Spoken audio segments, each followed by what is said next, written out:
Hello दोस्तों, welcome back. मेरा नाम राज है और आप देख रहे हैं टेकी पॉइंट। आज की इस वीडियो में हम बात करने वाले हैं इंडिया के best mid cap index mutual fund के बारे में, जिसमें हम डिटेल में बात करेंगे कि कौन से बेस्ट मिड कैप फंड हैं, चुनने का सही तरीका क्या है, फ़ायदे क्या हैं, कैसे इन्वेस्ट करें, और लास्ट में हम कुछ इन्फॉर्मेशन रिलेटेड क्वेश्चन भी देखेंगे जो जनरली सब in mid cap index fund के बारे में पूछते हैं। यानी शुरू से लेकर लास्ट तक पूरा इंटरेस्टिंग वीडियो होने वाला है। पूरी जानकारी आपको मिल जाएगी मिड कैप इंडेक्स फंड के बारे में। तो वीडियो में लास्ट तक बने रहिएगा। पहली बार अगर चैनल पे आए हो तो सब्सक्राइब कर लेना, और पसंद आए वीडियो तो इसको लाइक कर देना, जिससे आपको इस तरह के लेटेस्ट वीडियो सबसे पहले हमारे चैनल पर मिलता रहे। तो सबसे पहले हम जान लेते हैं कि म्यूचुअल फंड क्या होते हैं। तो म्यूचुअल फंड एक ऐसी सामूहिक निवेश योजना है जिसमें क्या होता है कि हम सब लोग अपने पैसे एक जगह पे जमा करते हैं, और उसका एक फ़ंड मैनेजर होता है जो कि अलग अलग जगह उस पैसे को इन्वेस्ट करता है, और हमारे जो भी रिस्क लेवल होता है, जो भी रिटर्न हम एक्सपेक्ट करते हैं, उसके आधार पे या उससे ज़्यादा हमें रिटर्न जनरेट करके देता है। तो ये सारा प्रोसेस हमारे लिए बहुत आसान हो जाता है। सिंपली हमें अपना पैसा देना है और बाकी फ़ंड मैनेजर सारा काम देखता है, और हमें एक लॉन्ग टर्म में अच्छा खासा रिटर्न जनरेट करके दे देता है, कभी कभार शॉर्ट टर्म में भी दे देता है। ठीक है, तो अभी हम बात करते हैं मिड कैप इंडेक्स फंड क्या होते हैं। तो मिड कैप इंडेक्स फंड वो फंड होते हैं, जैसा कि आप इसके नाम से ही देख सकते हैं कि इसमें इंडेक्स फंड लिखा हुआ है।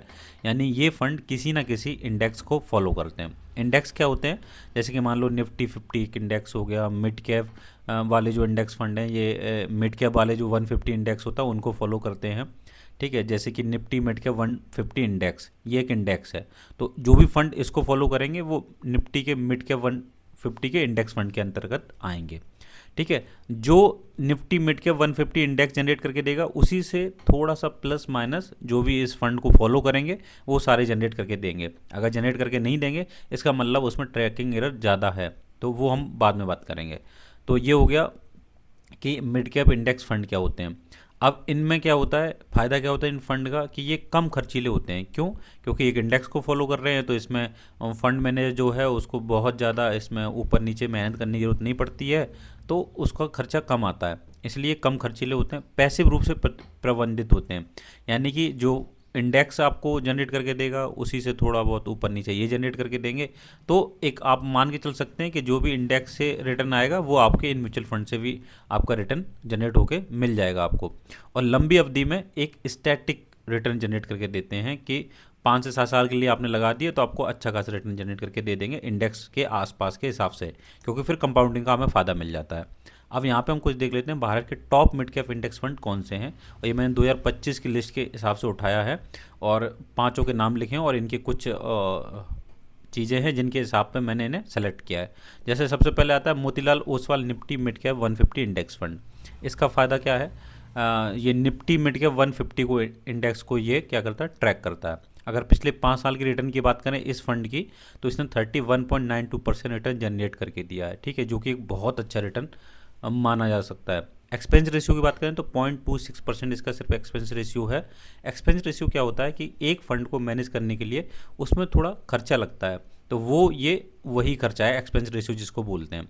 जब भी आप कोई एसआईपी के थ्रू या वन टाइम इसमें इन्वेस्टमेंट करते हैं, तो हर महीने के हिसाब से एक्सपेंस रेशियो 0.26% आपकी इन्वेस्टमेंट से काट लिया जाता है। सिंपल सी बात, अगर आप 100 रुपये इन्वेस्ट करते हो तो उसमें से 0.26 यानी कि 26 पैसे आपके उसको एक्सपेंस रेशियो के रूप में आपके फंड से, आपकी या एसआईपी से या वन टाइम से हर महीने काट लिए जाते हैं। ठीक है, तो उसको बोलते हैं एक्सपेंस रेशियो। इसका एयूएम असेट अंडर मैनेजमेंट जो है वो 2311 करोड़ का है, यानी इतना बड़ा फंड है। इस फंड में इतने पैसे को ये मैनेज करते हैं ये फंड वाले। ठीक है, इतने लोगों ने इतना पैसा इन्वेस्ट कर रखा है इसमें। तो ये आ गया पहले नंबर पे। दूसरे नंबर पे हम बात करते हैं Navi Nifty mid cap 150 index fund के बारे में। ये फंड भी निफ्टी मिड कैप 150 इंडेक्स को फॉलो करता है। पिछले 3 साल की रिटर्न की बात करें, क्योंकि 5 साल पुराना ये फंड अभी है नहीं, इसको सिर्फ 3 साल हुए स्टार्ट किए हुए, तो 28.72% इसने रिटर्न जनरेट करके दिया है, जो कि भी पिछले 3 साल का अगर हम देखें तो बहुत अच्छा कैगर मान के हम इसको चल सकते हैं।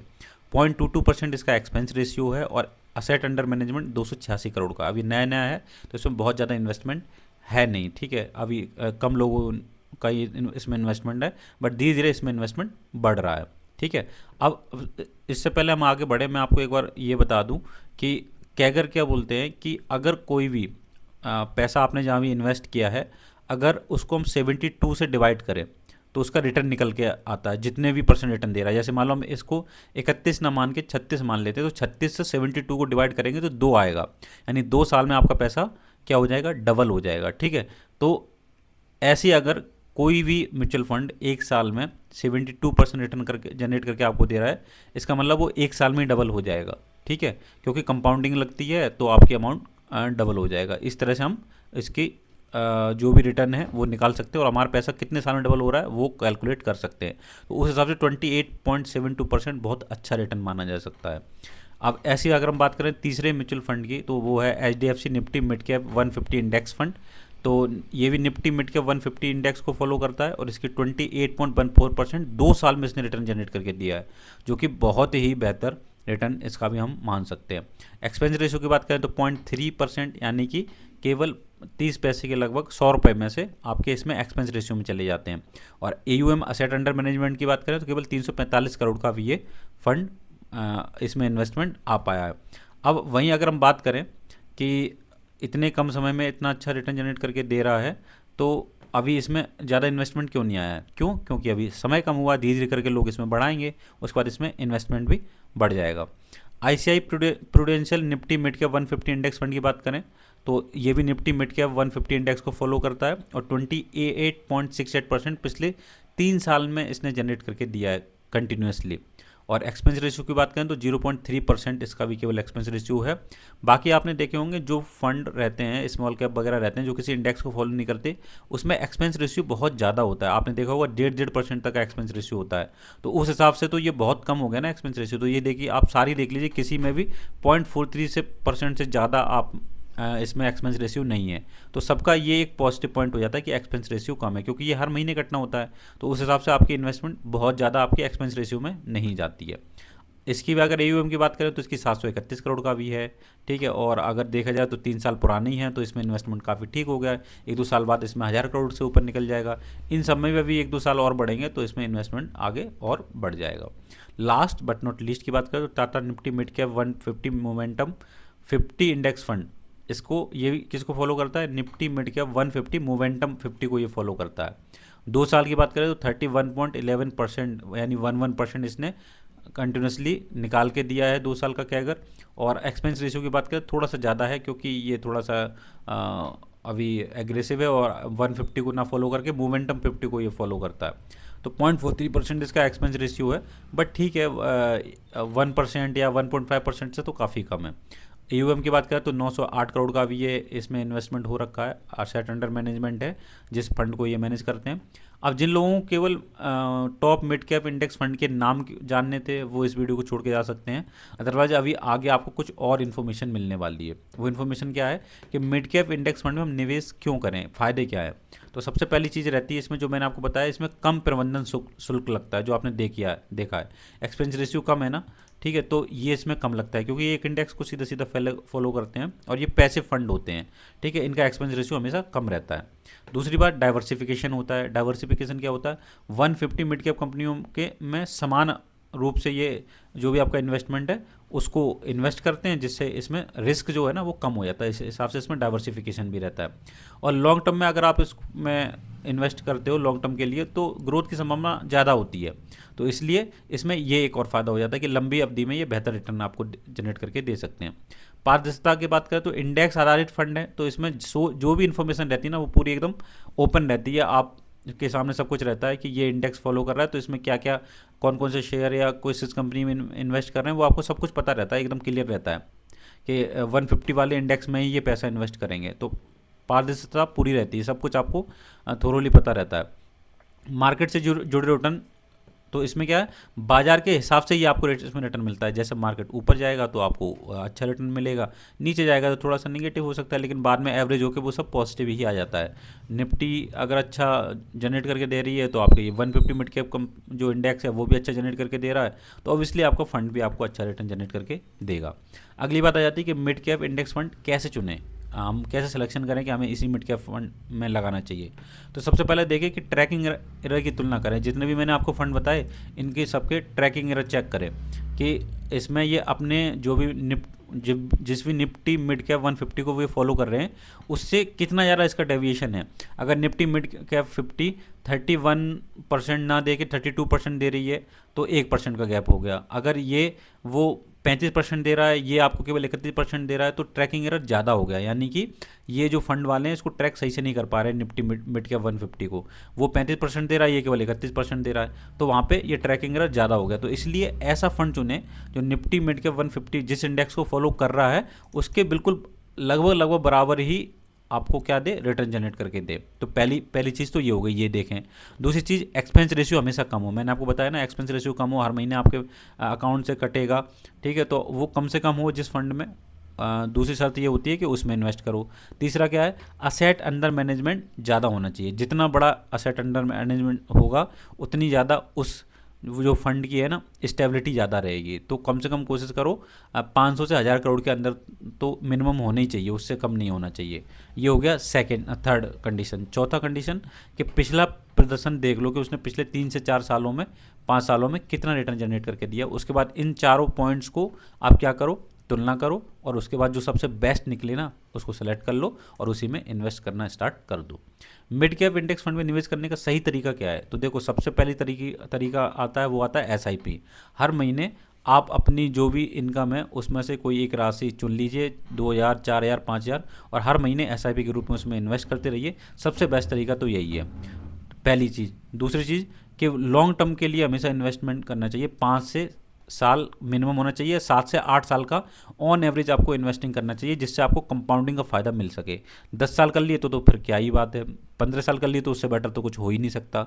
उसके बाद आपको कंपाउंडिंग का फ़ायदा मिलने लगेगा, तो आपका पैसा बहुत स्पीड से बढ़ेगा, आपका जो भी इन्वेस्टमेंट रहेगा, ठीक है। अनुशासन और धैर्य बना के रखें, यानी डिसिप्लिन एंड पेशेंस बहुत ज़रूरी है, क्योंकि बाजार ऊपर नीचे हो सकता है, बाजार में गिरावट हो सकती है, और जब गिरावट हो तो आप थोड़ा इन्वेस्टमेंट ज़्यादा रखो, ज़्यादा करना स्टार्ट करो, पेशेंस रखो, और जब मार्केट नॉर्मल कंडीशन पे आ जाए तो आप नॉर्मल इन्वेस्टमेंट भी कंटिन्यू कर सकते हैं। उसके बाद जब भी आपकी कंपाउंडिंग यानी साल जितने ज़्यादा हो जाएंगे उतने ज़्यादा आपको उस पर कंपाउंडिंग का फ़ायदा मिलना शुरू हो जाएगा। अब हम बात कर लेते हैं, थोड़ी सी हम कंपेरिजन कर लेते हैं कि इंडेक्स फंड और मिड कैप फंड्स में क्या इनका वो है, इनकी तुलना कर लेते हैं। तो सबसे पहली चीज़ जो आती है पैरामीटर में, वो आती है प्रबंधन प्रकार। तो इसमें पैसिव होता है इंडेक्स फंड में, मैंने आपको बताया ना, जो इंडेक्स जैसे फॉलो करेगा उसी को ये सारे फंड फॉलो करेंगे, तो इसमें पैसिव है। और एक्टिव फंड क्या होते हैं? एक्टिव फंड वो होते हैं, जैसे स्मॉल कैप का आपने कोई चुन लिया तो उसमें फंड मैनेजर के ऊपर प्रेशर रहेगा कि मुझे ज़्यादा से ज़्यादा रिटर्न जनरेट करके देना मार्केट से, जिससे कि उसमें इन्वेस्टमेंट ज़्यादा लोग करें, ज़्यादा उसमें SIP बनाएं, तो वो एक्टिव फंड होते हैं। पैसिव फंड में क्या होता है, फंड मैनेजर बस ये देखता है कि जो इंडेक्स फॉलो कर रहा है मुझे वही फॉलो करना है, उसी के हिसाब से मुझे रिटर्न जनरेट करके देना है, तो इसलिए इसको ये पैसिव हो गया।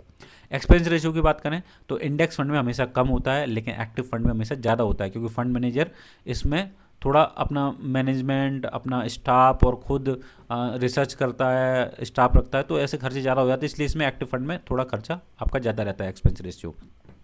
अगर रिटर्न की संभावना की बात करें तो इसमें तो भैया देखो, इंडेक्स के अनुसार ही रिटर्न आते हैं, जो जैसे इंडेक्स फॉलो करेगा वैसे इसमें रिटर्न जनरेट करके देगा।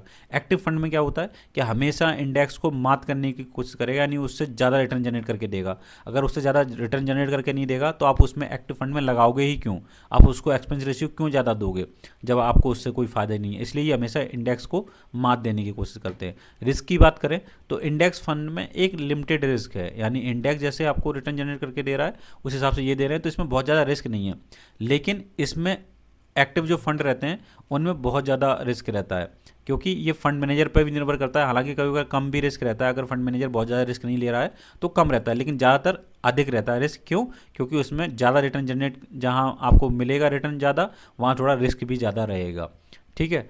उसके बाद पारदर्शिता की बात करें तो इंडेक्स फंड में ना जो भी सब चीज़ें एकदम थ्रो एंड थ्रो होती हैं, आपको सब कुछ पता रहेगा। जिस हिसाब से इंडेक्स में इन्वेस्टिंग हो रही है, इंडेक्स जिधर जा रहा है उधर ही आपका फंड में इन्वेस्टिंग के जरिए उधर ही पैसा आपका जाएगा, तो सब कुछ क्लियर होता है। तो इसलिए इसमें इंडेक्स फंड में जो पारदर्शिता रहती है ना वो हाई लेवल की रहती है। लेकिन एक्टिव फंड की बात करें तो इसमें सीमित रहती है। जो फंड मैनेजर रहता है ना वो अपनी मर्जी के हिसाब से इन्वेस्टमेंट करता है, कहाँ लगाना, कैसे लगाना है, उसको बस अल्टीमेट आपको रिटर्न जनरेट करके देना है। तो इसमें जो पारदर्शिता रहती है ना वो बहुत कम रहती है, आपको ज़्यादा इसमें इन्वॉल्वमेंट नहीं रहता, आपको ज़्यादा कुछ पता नहीं रहेगा। फंड मैनेजर अपने हिसाब से डिसीजन लेगा, आप बस उसमें अपना पैसा डालो और सारा सब कुछ वही देखेगा, ठीक है। अब हम बात कर लेते हैं कुछ FAQ के बारे में कि इससे जुड़े जो क्वेश्चन जनरली लोग पूछते हैं, तो वो कौन से 5 क्वेश्चन हमने उठाए हैं। पहला है, मिड कैप इंडेक्स फंड क्या सुरक्षित हैं? तो देखो, मिड कैप फंड जो है ना थोड़े रिस्की होते हैं, लेकिन लॉन्ग टर्म के लिए ये बिल्कुल बेहतर ऑप्शन है। आप 5 से 7 साल के लिए करो, 8 साल के लिए करो, तो आपके लिए बेहतर एक ऑप्शन हो सकते हैं। क्या हमें SIP के जरिए मिड कैप इंडेक्स फंड में निवेश करना बेहतर होता है? तो मैंने आपको बताया कि ऑब्वियसली SIP से बाजार का जो उतार चढ़ाव रहता है ना, उसका आपको एवरेज मिल जाता है और लॉन्ग टर्म में आपको अच्छे रिटर्न मिल जाते हैं। इसलिए SIP के जरिए सबसे अच्छा इन्वेस्टमेंट रहता है। मिड कैप वो वन टाइम इन्वेस्टमेंट से ज़्यादा बेहतर रहती है SIP। Mid cap index fund में कितनी बार अवधि के लिए निवेश करना चाहिए? तो मैंने आपको बताया कम से कम 5 साल, ज़्यादा से ज़्यादा ऑन एवरेज रखो 10 साल के, 5 से 10 साल के बीच में, वरना अदरवाइज आप 15 साल तक कर लिए तो आपको अच्छा खासा रिटर्न इसमें मिल जाएगा। भारत का सबसे कम एक्सपेंस रेशियो वाला मिड कैप इंडेक्स फंड कौन सा है?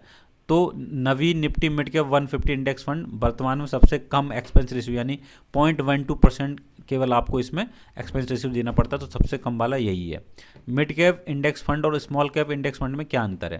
मैंने आपको बताया ना, मिड कैप फंड्स जो आकार के अनुसार होते हैं, इनमें AUM रहता है ना, उसमें थोड़ा कम इन्वेस्टमेंट रहता है, छोटे AUM वाले होते हैं। जबकि स्मॉल कैप फंड छोटी कंपनियों में जो अधिक स्तर होती हैं उनमें इन्वेस्टमेंट करते हैं। तो और जो मिड कैप इंडेक्स फंड होते हैं वो बीच की कंपनियां जो होती हैं ना, जिनमें स्मॉल कैप से थोड़ा ज़्यादा का उसमें क्या रहता है, उसमें रहता है कि AUM उनके पास ज़्यादा रहेगा मिड कैप स्मॉल कैप से, और मिड कैप में क्या रहेगा, थोड़ा सा स्मॉल कैप से ज़्यादा रहेगा इन्वेस्टमेंट और लार्ज कैप से कम रहेगा। यानी बीच की कंपनियां होती हैं जो मिड कैप इंडेक्स फंड वाली कंपनियां होती हैं, और स्मॉल कैप वाली सबसे छोटे AUM वाली कंपनियां होती हैं। ये इनमें होता है, मेन फ़र्क होता है। तो ये थे वो कुछ क्वेश्चन जो मैंने आपके लिए उठाए। बाकी आपको ये मिड कैप इंडेक्स फंड वाला वीडियो कैसा लगा आप कमेंट सेक्शन में ज़रूर बताइएगा, और वीडियो को लाइक कर देना, दोस्तों के शेयर भी कर देना। चैनल पर पहली बार आए हो तो इसको सब्सक्राइब कर लेना, जिससे आपको इसी तरह के इंटरेस्टिंग वीडियो आसानी से मिलते रहें, नोटिफिकेशन मिलते रहें। मिलते हैं फिर किसी इंटरेस्टिंग वीडियो के साथ बहुत जल्द, तब तक के लिए गुड बाय, टेक केयर।